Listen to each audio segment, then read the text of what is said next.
Welcome to the Double D Trailers podcast.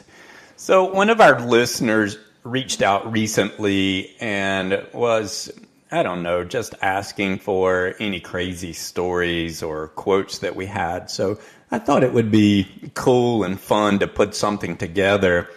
My dad and I started the company in 1994. That's the year that we were incorporated. I was 20 years old. And we were initially a retail farm equipment store. My uncle rather, Douglas, was one of the partners, and hence where the name came from, Double D. My dad's name is Donald, and my uncle's name is Douglas. They had a hog farm together. So when we started doing some of the farm things, we just continued with that theme. Double D Distributors was our retail store. We sold pretty much everything imaginable related to farming, animals, horses, animal health. We had our own line of horse feed. We sold Massey Ferguson tractors and hay balers and horse stalls, cattle equipment, bales of hay. It was a fairly large retail facility and lots of fun, lots of customers that we had the pleasure of working with and forming relationships with over the years. One of those products that we began to sell were horse trailers. I think that was in 1995. And we were buying trailers from all over the country, shipping those in. And we quickly figured out if I had a blue trailer, the customer wanted a red. And if I had a red, the customer wanted a blue, and vice versa. And also wanted other customizations to go along with it. So I think in 96, 97, I got the brainiac idea of like, hey, why don't we just start building these things ourselves? Saves on the freight, plus we can, more importantly, we can control the quality as well as meet customer needs and requests of the customization. So we're in Pink Hill, North Carolina. We're just farm folks. We've never, built horse trailers. Heck, I can't even weld. I still can't. But my dad is a genius at building things. He just has a natural talent for it. And we have one stoplight in Pink Hill, population of about 1,000 folks. And I remember when I went to the bank and sat down and told the guy, the couple guys there on our pitch, that we wanted to build mostly stock trailers, like cattle trailers, the open side slatted things. And he said, how many folks in Pink Hill do you think are you going to sell trailers to in the surrounding area? But nonetheless, we ended up convincing the bank to give us a loan. We built a new facility. We hired all new help. And in, I think, December of 1997, we built our first trailer, and we continued the theme as Double D. So we went from Double D Distributors. We called it a Double D Trailer. And so that's really how we got started. At some point, I had a client come in, and we sort of migrated from cattle trailers to, a lot of our clients were horse folks. They were buying horse feed, driving from really long distances. We had our own private label of feed with specific ingredients, and it was a really good price. And so, clients would drive from Virginia and hours away to buy pallets of feed from us. And they began asking us for customizations on horse trailers. So, we started making horse trailers. And at some point, we developed the Safe Tack, the swing out saddle compartment. I think that was in 1999. I believe in 2000, a client came in. He really liked our trailer. He wanted to do some customizations, but he wanted the interior. It was a gooseneck 2-horse. He wanted the inside sort of finished out so he could sleep in it with some carpet, insulation, some cabinetry, things like that. And I'm like, we don't offer that. And he says, well, if you can't do it, I can't buy a trailer from you. I'm like, well, let me see what I can do. So I started asking around to some of the folks coming in, like, hey, do you know a guy that can do some carpet and interior for us? And we quickly formed a relationship with a guy in Burgall, North Carolina, so not too far from us, about 30, 40 minutes. And so the clients would order the trailer. We'd send it to this guy. He had a full-time job, But he's a very smart, talented person with just lots of knowledge in construction, very efficient. And he would work on the trailers, he and his wife, nights after work and weekends. And eventually he became so busy doing trailers for us, he started taking off work from his regular employment, doing his paid time off, his PTO, to finish out horse trailers. And at some point I'm like, hey guy, look, why don't you just come work for us full time? And so that's sort of how we stumbled into the living quarter business. We started out very small. We were doing living quarters out of my dad's shop in the backyard. And it was a small shop, but it had 3 doors, so we could work on 3 trailers at one time. We ended up hiring more help. We started building our own cabinets and planing our own wood, and really just cranking out some beautiful interiors, solid oak wood, nice quality. And of course, we could customize it. And then at some point, we built a really nice facility at our retail store in Pink Hill. And I think it had 5 bays, so we could work on a number of trailers at one time and crank out a few per week, actually, start to finish. So that's sort of how we got rolling in horse trailers and in living quarters. Over the years, the product have continued to improve. Our market has changed. We went from focus on cattle folks to probably quarter horse folks that trail ride, and then today, just a huge clientele of warm blood and hunter jumper show, from all walks, and so we certainly cater to all. To branch out, we started doing horse shows, and I remember the first one I did in Timonium, Maryland. We had 3 or 4 trailers sitting there on display, and folks would come up and they're like, "Double who? I've never heard of you." I don't even know that we had internet then. We had dial-up maybe in 2000 or something, and I don't know that we had a website. So most of the sales were done by phone. I spent a lot of my life talking on the telephone at that time. And we would print out simple brochures, black and white, and send to folks by mail and that type thing. But I do remember at the show, someone says, "Well, I've never heard of you." And maybe it was a little smart tail comment when I was in my early 20s, but I said, "Well, you have now. We're Double D Trailers. We're based out of North Carolina, and here's our product." So yeah, I think she actually ended up buying one from us. So I don't think my comment came off in a disrespectful manner. Some of the requests that we've had were cargo trailers, so the fully enclosed, like you'd haul tools and things in. I had a company that did flooring refinishes and Food Lion, and he came to us and he said, "Look, I have such a problem of these ready-made cargo trailers that everyone sells. They're very thin, very lightweight. They just won't hold up. We haul a tremendous amount of weight, and they always break." So we ended up building several trailers for that guy. I had clients to come in, particularly back in the early 2000s. Our horse folks would come in, and there was a huge Harley Davidson craze at that time. A lot of the guys had Harleys, and they wanted a little trailer to haul their bike in. So we built quite a few cargo trailers with the motorcycle tie-down straps. Even had a guy drive up from Florida one time for us to build a car hauler. I think he was hauling like a Model A car or Model T. It was just an antique, fully restored. And he actually stood in one of our trailers on the lot when we made the deal. And he looked around as we're inside the trailer. I asked about the height of the car and such, and he's like, "Oh yeah, it'll fit fine in here. There's plenty of space. There's no problem at all." So I ended up building this really nice 20-foot long trailer with the ramp and all the specs that he did. And he drives up to Florida, picked it up, drove back home. And I think a few days later I got a call and he says, "The car won't fit. I didn't think about the back doors. The ramp opening of the trailer is not as much clearance as the inside because of the bracing." So that was a major foobar.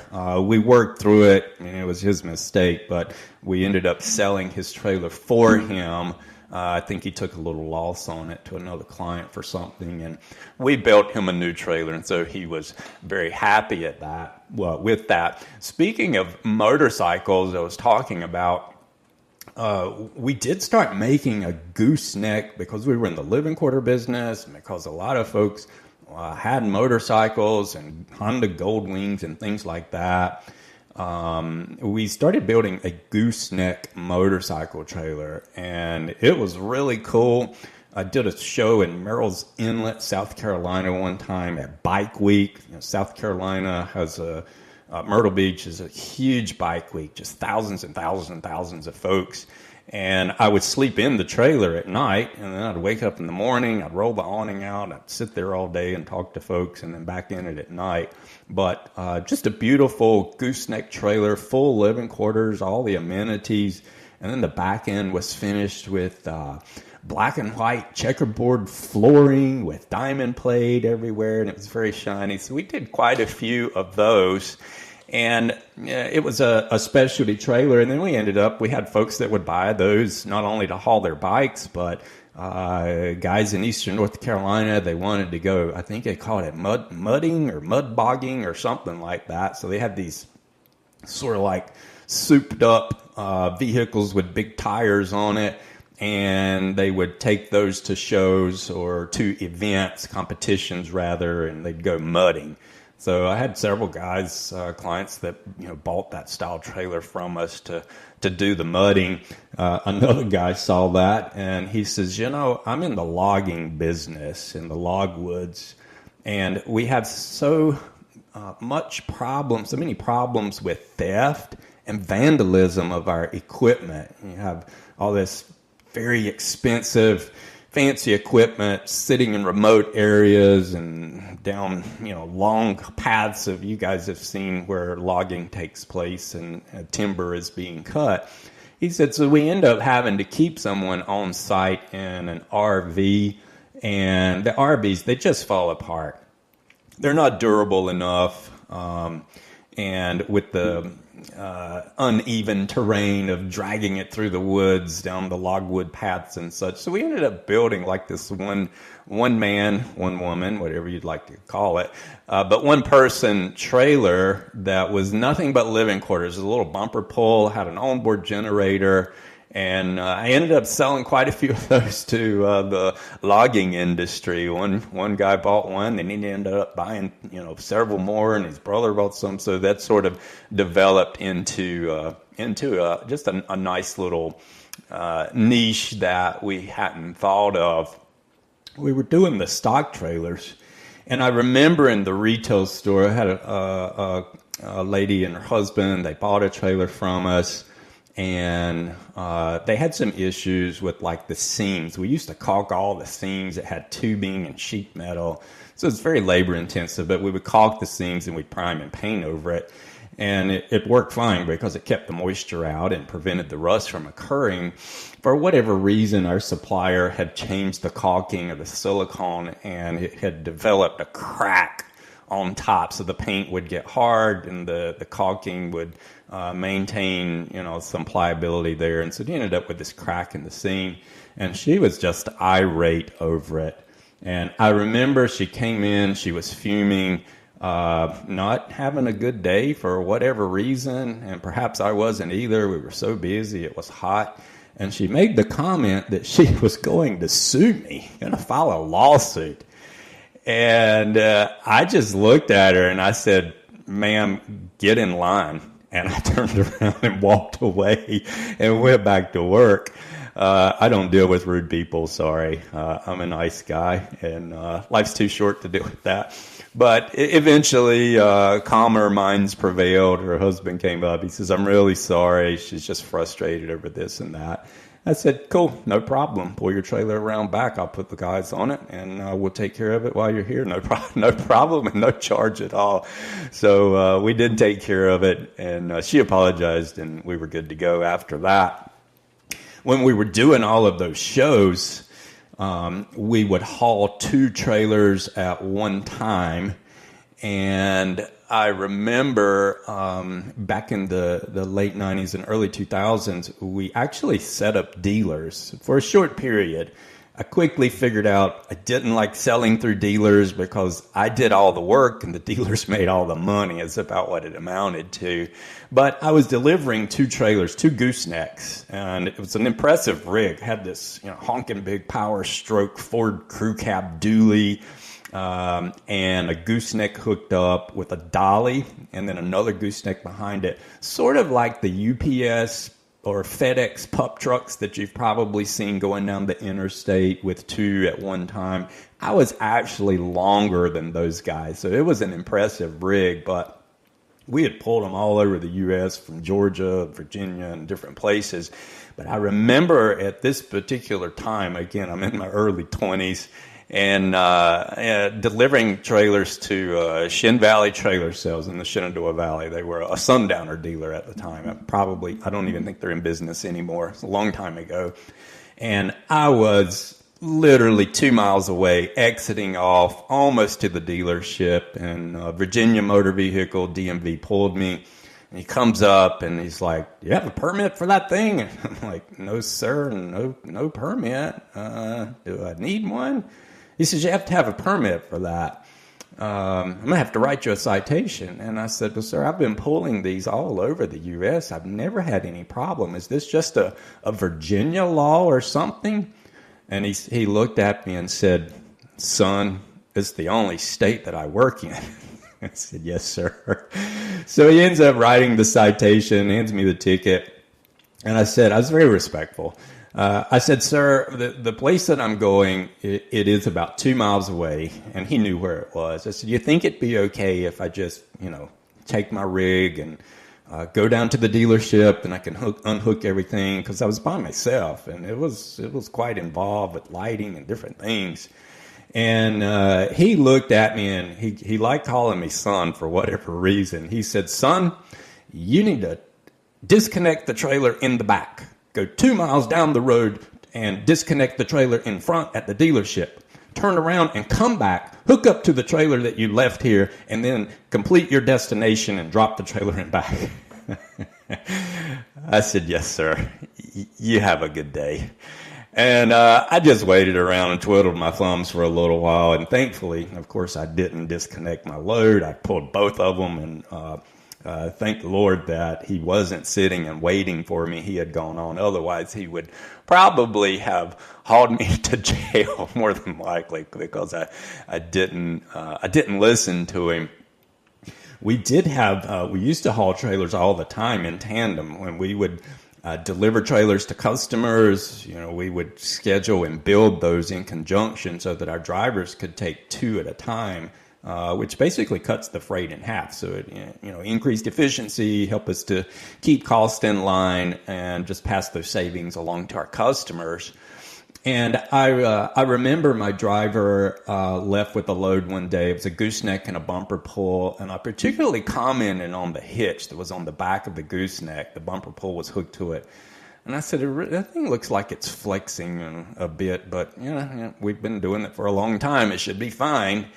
And the guy made it to South Saunders Street in Raleigh. So it's about 2 hours from our place. And he got a call. He said, "Brad, the back trailer came unhitched. The hitch actually broke. I was able to pull both trailers over. I had to call State Highway Patrol and stop traffic on Interstate 40. And nobody's hurt." And he said one of the trailers has a slight dent on the fender, was the only damage. I said, "Wow. Praise God." So I ended up sending a guy from our store. We hooked up the bumper pull, brought it back, cut the fender off, put a new one on it.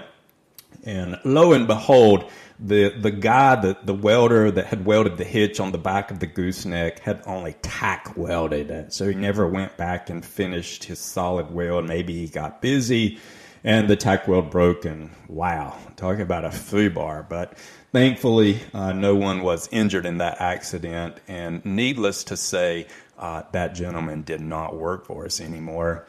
I used to do so in Pink Hill. They were really big on parades, the Christmas parade.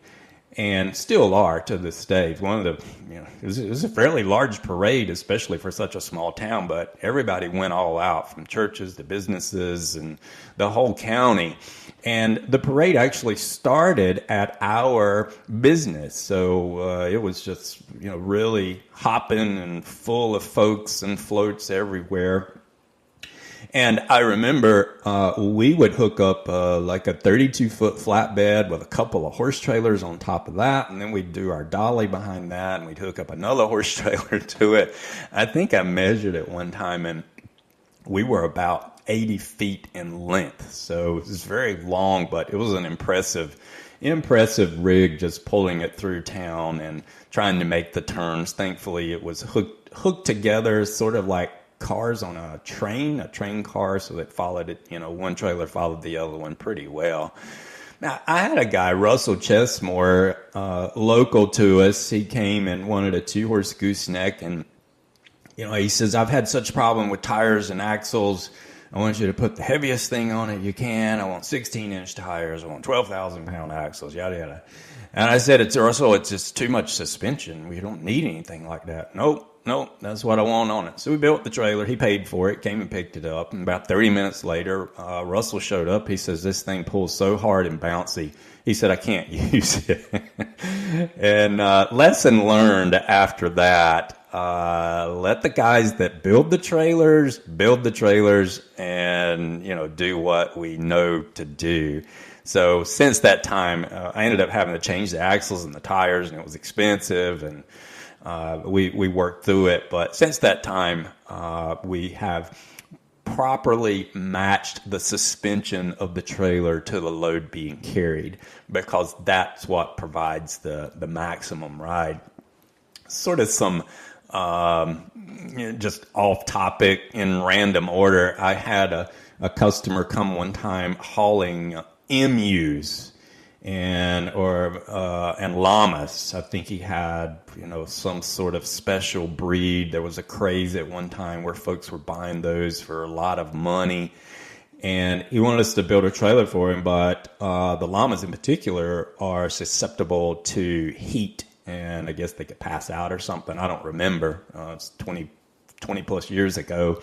But we ended up building our first trailer with an air conditioner in the cargo area for the llamas and the emus, had an onboard generator. That was really cool with that rooftop air. That was the first one that I've ever done that on. Speaking of roof airs, I did have a client one time. She drove down from Virginia, picked up her trailer, went home, backed it underneath the garage, and ripped the air conditioner right off the top. Talk about a major oops. Another thing that comes to mind is just the way that we build trailers. All of our pinstriping used to be done by hand. I've pinstriped trailers myself. My dad has. My paint guys in the trim department would do it.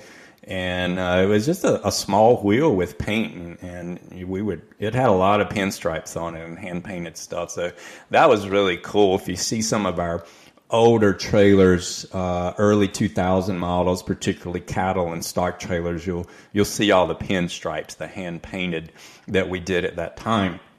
And for an interior lining, we actually built very rugged, durable trailers. We've got trailers out today that are 20, 24, 25 years old, and they're still look pretty decent. I'm surprised at how well a lot of the trailers have held up. We're quite proud of that. But for the interior wall lining in the horse trailers and cattle trailers, we would use plywood. And a lot of folks would be like, I don't like plywood. It's going to rot. It's going to this and that. And we called it smoked plywood. We'd actually take a sheet of plywood, a blowtorch, and sort of score the wood to give it a nice smoky black effect. And then we'd put polyurethane over it, and it ended up being very pretty. Serves the purpose fine. If it breaks over the years, pop the screws out, throw on another sheet of plywood. So sometimes I wish today that rather than using such pretty, as far as cosmetics on things, that some of our trailer manufacturing procedures, us included, and just the industry itself, would go back to tried and true and focus more on durability rather than aesthetics. But yeah, trailers today are beautiful, and folks like that. Not necessarily, beauty doesn't necessarily equal durability. The first trailer that I sold overseas, I believe, was in 2002, and it was Sue Addenbrook. She was in Taipei, Taiwan. I'd never spoken with Sue by phone, and at that time, live chat, maybe it was 03 or 04, somewhere in there, we'd just gotten perhaps DSL or a satellite, something faster than dial-up on the internet, and we had a website. But we had this live chat feature, and we were 24 hours difference on time. So I remember I would come into work at like 6 a.m. so I could talk to her at 6 p.m. her time, and vice versa. But she ended up ordering a trailer, wired the funds to us. We built it. She also wanted a truck. And I said, hey, if you'll find a truck that you want, and we'll try to help you with it. So she bought a Ford truck up in Virginia. The dealership delivered it to us. I paid for the truck. She sent me a little deposit. I paid for it. She wired the funds to us, so she paid for it. And I ended up driving the truck myself to Wilmington, North Carolina, to the port, which is actually where I live now. And so we shipped the truck on the boat like that, and then I think a few days later we finished her trailer, and it was quite a process of loading trailers in a container. So this 18-wheeler would back in, the containers like chest high off the ground. And we would load trailers with 3 forklifts. So you had 2 guys at the back, one on either side with a forklift, a guy at the front with a forklift on the tongue or gooseneck portion. And it was a well-orchestrated thing of all 3 of us having to go up at the same time, at the same speed. And then the guy in the 18-wheeler would throw the truck in reverse and start backing up. And once the back of the trailer reached the inside of the container, the 2 forklifts on back got out of the way, and the guy in the front would, continue to just push it into the trailer, the container, and then we would secure it from there. So that was fun. And since then, wow, we've sold trailers to Beirut, Lebanon. Recently did one in Dubai, Iceland. Lots of trailers in Australia and New Zealand. We've sent some to Hawaii. I had an importer in Australia because their rules and regulations are quite different than ours. New Zealand's the same way. They're stringent on particular axle configuration, the door, the wiring, the lighting. It's all different. So we'd put the trailer in the container and ship it. Once it arrived, he would unpackage it, bolt on the fenders and the axles, things like that, and kind of change the wiring. But his name was Craig Uran. And Craig always, his main business was automobiles, specifically muscle cars, like old Corvettes and things. And so he would buy these cars in the States and ship them to our factory. And then he'd want us to load the car in the container with the horse trailer.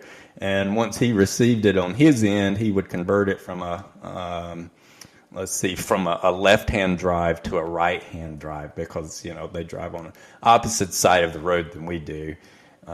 So anyway, that was interesting, trying to figure out how to load cars and strap them down so they didn't smack the sidewall of the container. All the gasoline had to be drained. The battery had to be disconnected. And there was not a lot of room to crawl out of the side window of the car. Very tight tolerances on clearance to slither out of the vehicle through, beside the wall of the cargo trailer and actually get out. So I remember that. Sort of felt like a NASCAR driver trying to get out of there, the old show, The Dukes of Hazzard or something. But lots of fun shipping cars and motorcycles to Craig in Australia. In 2009, we built our first all-aluminum trailer. It was a large 3 or 4 horse, 12-foot short wall living quarter, honking big unit, beautiful. And we were taking it around to shows, and I remember the floor actually buckled and broke. It wasn't catastrophic, but it made a mess. We didn't know what we were doing, obviously. And so we had to bring that back and re-weld it. Got it all beefed up. Sold it to a client that had a trailer of ours and wanted an upgrade. They loved it. And a few years later, the roof started leaking really bad. Again, we didn't know what we were doing on that, so I had to rebuild the roof, and I lost my rear end on that trailer. We spent so much money on it, just getting it fixed back so that it was usable. But we didn't build aluminum trailers very long. We quickly figured out, just from the heat and noise and vibration transfer to the floor, and the aluminum tends to crack and break in the welds and things like that. So, just didn't stay in that business very long, and went back to, the tried and true and the Z-frame that we use today, and the things that we know work and are safe and durable. I did, I was telling you about the shows, and then we'll wrap this up. I did a show in Sacramento, California. We've worked the Western States Horse Expo for many years. In Sacramento, I had a client that ordered a trailer. She and her husband, I think it was a reverse load 3-horse gooseneck double side ramp, a very popular model that we still sell a lot of today. And they ordered it, they paid for it, we gave them a discount on it for allowing us to use it at the show, and they had agreed to pick it up at the show. They were in, Colorado or one of the western states, so it was within driving distance, reasonable driving distance to them. And after the show, she came and picked it up, we got her all hooked up, and unfortunately, leaving the parking lot, she took down a chain link fence and did an extensive amount of damage to the side of the trailer, just ripped some of the sheets and just made a huge mess. So that was a major oops, and it was challenging to get that repaired. But over the years, majority of customers are fun, pleasant to deal with. We always have new and exciting requests to come through. And so it's truly a pleasure at our team today being able to work with clients all over the United States and Canada and various countries, but particularly the U.S., just designing and building safe trailers and customizing to whatever that you guys might need. So I hope you found this interesting, and give us a shout out or reach out with any questions. Thanks so much.